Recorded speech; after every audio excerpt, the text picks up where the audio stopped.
مروا أولادكم بالصلاة وهم أبناء 7 سنين مروا أولادكم بالصلاة وهم أبناء 7 سنين واضربوهم وهم أبناء 10 سنين পয়গম্বর হাবিব বলেন উম্মত তোমাদের সন্তান যখন 7 বছরে উপনীত হয় এ উম্মত তখন থেকেই তোমরা তোমাদের সন্তানদেরকে নামাজের আদেশ করবে মুরু আওলাদাকুম বিসসালাতি ওয়া হুম আবনাউ 7 সিনিন তোমাদের সন্তান 7 বছর হয়ে গেলে 8 বছরে উপনীত হবে এই অবস্থাতেই তোমরা তাকে নামাজের দাওয়াত দিতে থাকবে নামাজের আদেশ দিন ওয়াদরিবুহুম ওয়া হুম আবনাউ 10 সিনিন উম্মত হে তোমরা ভালো করে বুঝো আর শোনো তোমার সন্তান যখন 10 বছরে উপনীত হবে তখন তোমার সন্তানকে নামাজের জন্য আদেশ তো করবে বটেই সাথে সাথে নামাজ না পড়লে তাকে শাসনও করবে এ উম্মত তুমি তোমার সন্তান যদি নামাজ না পড়ে 10 বছর হয়ে গেল সন্তানকে তুমি আদেশের সাথে সাথে তাকে শাসনও করো কিন্তু আমাদের এই সমাজ ভিন্ন 10 বছরের সন্তান 12 বছরের সন্তান স্কুলে না গেলে তাকে কঠিন থেকে কঠিন শাসন করা হয় সে যদি নামাজ না পড়ে এমন কম বাবাই পাওয়া যায় নামাজ না পড়ার কারণে তার সন্তানকে বড় ধরনের শাসন করেছে কি বলেন ঠিক কিনা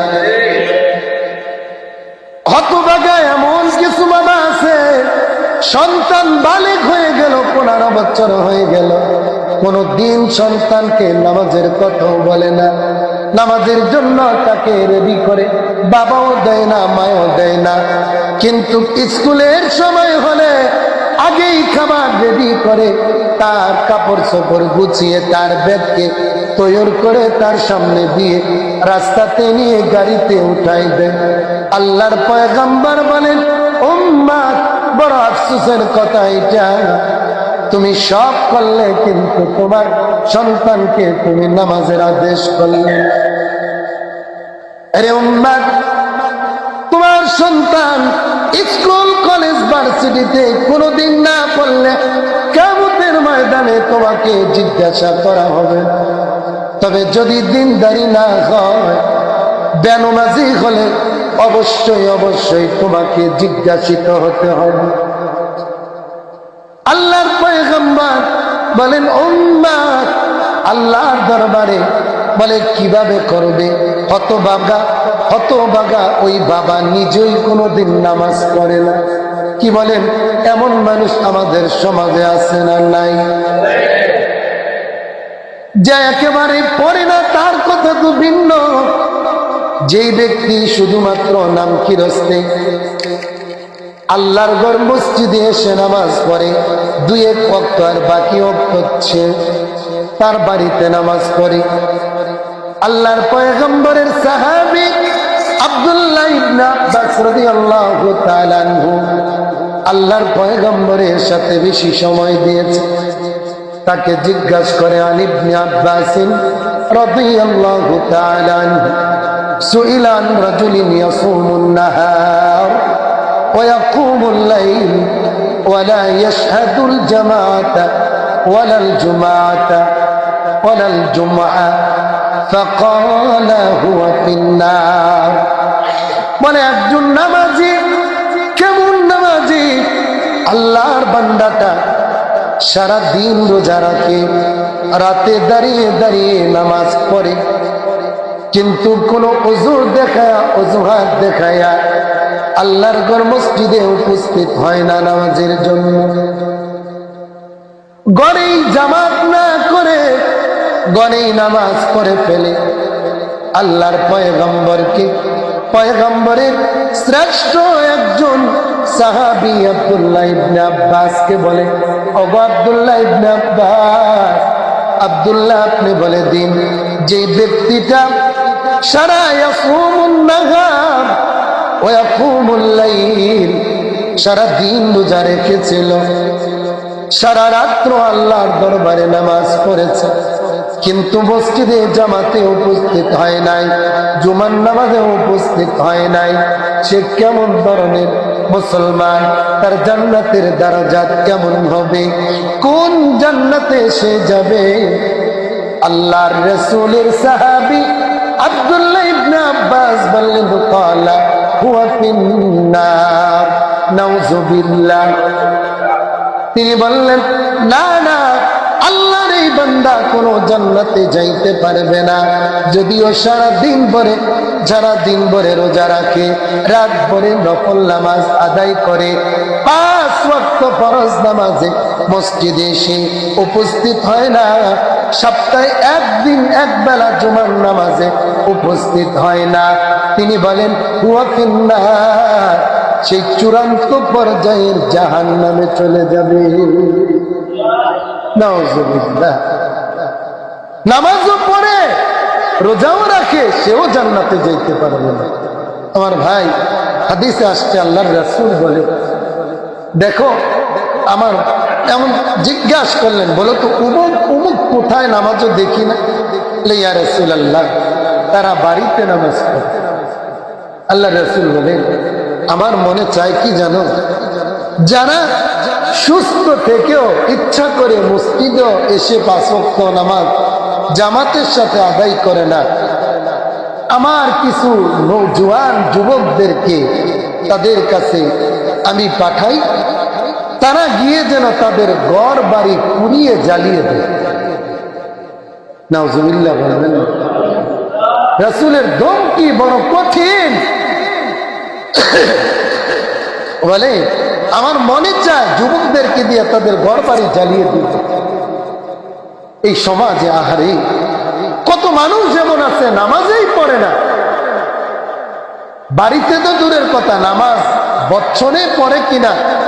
একজন ওই দিন আমাকে বলতেছে যে হুজুর, এমন একজন লোক আছে আমাদের এলাকায়, তারে কোনোদিন জুমার নামাজেও আসতে দেখি না। কি বলেন, আছে না নাই? যদি 5 ওয়াক্ত নামাজে যদি আপনি আসেন, হবেটা কি? কি লাভ হবে, কি লস হবে? যদি মান তারাকা সালাহ ফাহুয়া ফাসিকুন ওয়া মান আনকারা সালাহ ফাহুয়া কাফিরুন। কোন ব্যক্তি যদি ইচ্ছা করে নামাজ তরক করে, তাহলে ওই ব্যক্তি ফাসিক হয়ে যায়। ইচ্ছা করে কোনো ব্যক্তি যদি নামাজ অস্বীকার করে, তাহলে ওই ব্যক্তিটা সাথে সাথে কাফের হয়ে যায়। যে নামাজ পড়বো, কি করবো নামাজ পড়ে? এই সমাজে এমন লোক মনে হয় নাই? কি বলেন, আছে না নাই? যত ধিক্কার তাদের। আরে ভাই, নামাজের লাভ তো দুনিয়াতে পাবেন না। কি পাবেন? হ্যাঁ পাবেন, আপনি তো জাহেল, আপনি তো জালেম, বুঝেন না, তাই এই কথা বলেন। আল্লাহর রাসূলের স্পষ্ট হাদিস, আল্লাহর রাসূল কত সুন্দর করে সাহাবায়ে আজমাইন একবার খালি জিজ্ঞাসা করতেছেন নামাজের ফজিলত কি। ইয়া রাসূলুল্লাহ বলেন না। আল্লাহর রাসূল একদিন বলেন, আরাআইতুম লাউ আন্না নাহরান বিবাবি আহাদিকুম ইয়াগতাসিলু ফীহি কুল্লা ইয়াওমিন খামসা হাল ইয়াবকা মিন দারনিহি শাই? ক্বালু লা ইয়াবকা মিন দারনিহি শাই। ক্বালা কাযালিকা মিসলু সালাওয়াতিল খামস। আল্লাহর রাসূল বলেন, উম্মাহ, যদি তোমাদের কারো ঘরের সামনে, বাড়ির সামনে 5টা পুকুর থাকে, বলো দৈনন্দিন তোমরা 5 বার তোমাদের এই পুকুরে যদি গোসল করো, হাল ইয়াবকা মিন দারনিহি শাই, উম্মত, তোমার শরীরে কোনো কি ময়লা থাকবে? আপনারা বলেন, 5 বার যদি আমরা গোসল করি, আমাদের শরীরে কোনো ময়লা থাকবে? আল্লাহর রাসূল বলেন, কাযালিকা মিসলু সালাওয়াতিল খামস। উম্মাহ, এ হলো 5 ওয়াক্ত নামাজের উদাহরণ। যদি 5 ওয়াক্ত নামাজ 5 বার মসজিদে গিয়ে পড়ো, আল্লাহ তোমার শরীরে কোনো গুনাহ রাখবেন না। সুবহানাল্লাহ। তো সে বুঝবে কি? ওই জাহেলে কি বুঝবে নামাজ পড়লে কি ফায়দা? আরে ভাই, আপনার আমার থেকে তো অনেক খ্রিস্টান হাজার কোটি গুণে বেশি ধনী। দুনিয়ার এই ফায়দার জন্য তো আর আমরা নামাজ পড়ি না, কি বলেন ঠিক কিনা? নামাজ পড়ে না এমনও হাজার লোক আছে যারা নামাজ পড়ে তাদের থেকে বেশি দাপটশালী। না ভাই, দাপটের জন্য তো কেউ নামাজ পড়ে না। নামাজ পড়ে না এমন হাজারো লোক আছে যাদের অর্থ সম্পদের অভাব নেই। না ভাই, অর্থের জন্য নামাজ পড়ে না। নামাজ পড়ে না এমন অনেক লোক আছে একজন নামাজির থেকেও বেশি তার সুখ শান্তি দুনিয়াতে। না ভাই, দুনিয়ার সুখ শান্তির জন্য নামাজ পড়ে না। বলে মুমিন নামাজ পড়বে কেন? আল্লাহর রাসূল বলেন, আউয়ালু মা ইউহাসাবু বিহিল আবদু ইয়াউমাল কিয়ামাতি আস-সালাহ। মুমিন তো নামাজ পড়ে এই জন্য কিয়ামতের দিন সর্বপ্রথম আল্লাহর দরবারে দাঁড়াবে। আল্লাহ অন্য কোনো প্রশ্ন করবেন না। আল্লাহ বলেন, বান্দা তোমার নামাজের হিসাব আগে আমাকে বুঝিয়ে দাও। যদি আমাকে নামাজের হিসাব বুঝাই দিতে পারো, অন্য সব বুঝাপড়া তোমার সাথে করব, এই ওয়াদা আমি দিচ্ছি। আল্লাহর কসম, যদি নামাজের হিসাব আল্লাহকে না বুঝাইতে পারি, আর কোনো হিসাবই আমার সাথে চলবে না। না, আমার পুলসিরাতের হিসাব চলবে না, আমার মিজানের পাল্লার হিসাব চলবে না, আমার হাউজে কাউসারের হিসাব চলবে না, আমার আল্লাহর আরশের ছায়া তলে আরশের ছায়ার হিসাব আমার সাথে আর হবে না। একটা হিসাব আগে আল্লাহকে বুঝাই দিতে হবে। প্রত্যেক বালেগ পুরুষ মুসলমান নরনারী তাকে আল্লাহর দরবারে হিসাব বুঝাইতে হবে যে তুমি কিয়ামতের দিন সর্বপ্রথম দাঁড়াবে তো দাঁড়াবে, আমার নামাজ দিয়ে আমার সামনে দাঁড়াবে। যদি আমার নামাজ না নিয়ে দাঁড়াও, যাও সুহকান সুহকান লিমান গায়্যারা মিন বা'দি, যাও আমার থেকে অনেক দূরে চলে যাও, তোমাকে আমি আর কিছু করতে পারবো না। বলবা এক্সকিউজ মি, সরি, যাও তুমি চলে যাও, তোমার জন্য আমি আর কিছু করা আমার জন্য ইম্পসিবল। আল্লাহ বলবেন, সরি, ইম্পসিবল, পারবো না আমি আর তোমার সাথে কিছু হিসাব করতে।